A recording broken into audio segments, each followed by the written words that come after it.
There's a lot of fear here at the moment. Fear of the Taliban taking over, fear of civil war. I was talking to a diplomat the other day who said the Americans have got an exit plan, but they haven't got a transition plan. So what that means is that diplomats are leaving, wealthy Afghans are leaving, because officials are saying that although the Americans said that September the 11th, that symbolic date, would be their deadline, in fact, they're expected all to be out, all of their troops out, by the middle of July. So into the vacuum step the Taliban, fighting in many different provinces, and in places government forces are just surrendering. And so what the authorities here are doing, they're sending into the battle ever more raw recruits. The poor bloody infantry, young men who will soon be out in the desperate vastness of Afghanistan, battling the monstrous anger of the Taliban's guns. Already there's fighting in 1/3 of districts.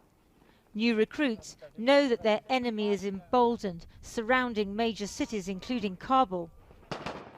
And soon the Americans will no longer ride to their rescue with air support. These are the men facing the Taliban. American soldiers haven't been on the front line for several years. But their rapid and complete withdrawal has a psychological impact. The Afghan National Army feels it's been abandoned by the US and by NATO. And the Taliban, they think they've won. They've driven out the infidels.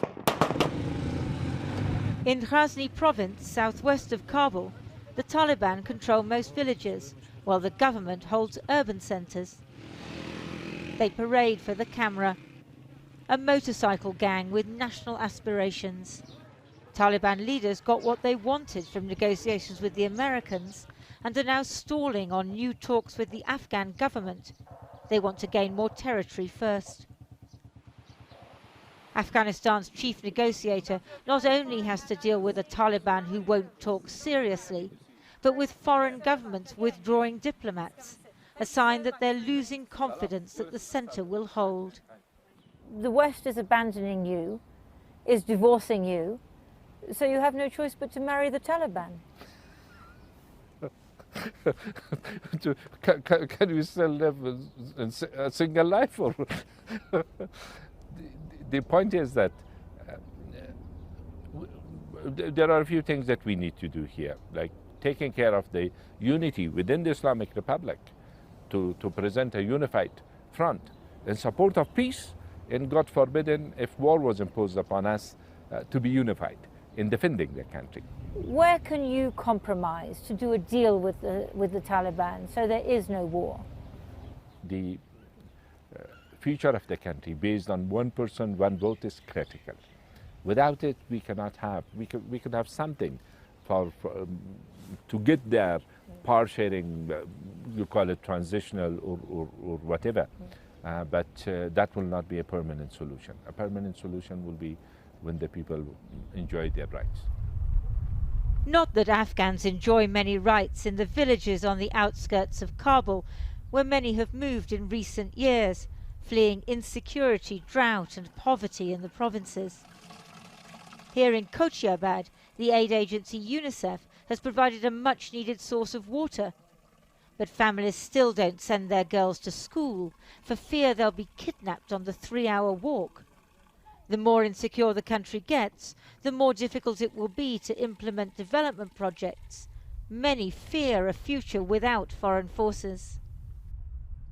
اندېښنه خو ټولو سره شته دی، مثلا تقریبا دغه زموږ د پلرونو او د نیکونو د وختونه نامني ده.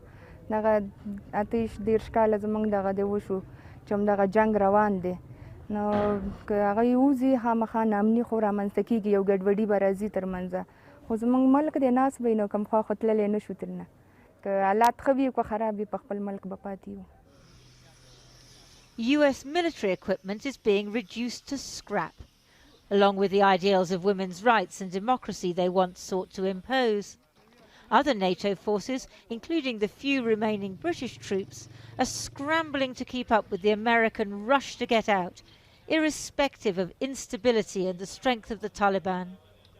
After the withdrawal announcement by President Biden, one of the other things that now they keep thinking and they keep giving message to their foot soldiers is that they will win through military and they can control the whole power, which I know that this is not going to result stability, because if Taliban try to pursue their military strategy and gain power through that and come to Kabul, and the world will just watch and sit, I think that will actually pave the way for another civil war, I would say.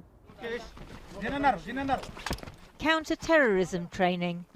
So far this year, there have been 3,500 Taliban attacks, and there will be more.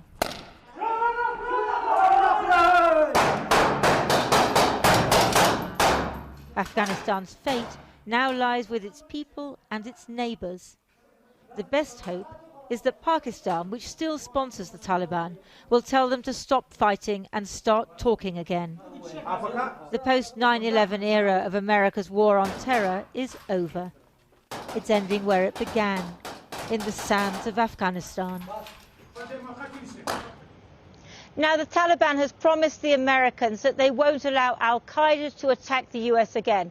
And that's likely to stick. After all, remember what happened last time. They don't want to risk that.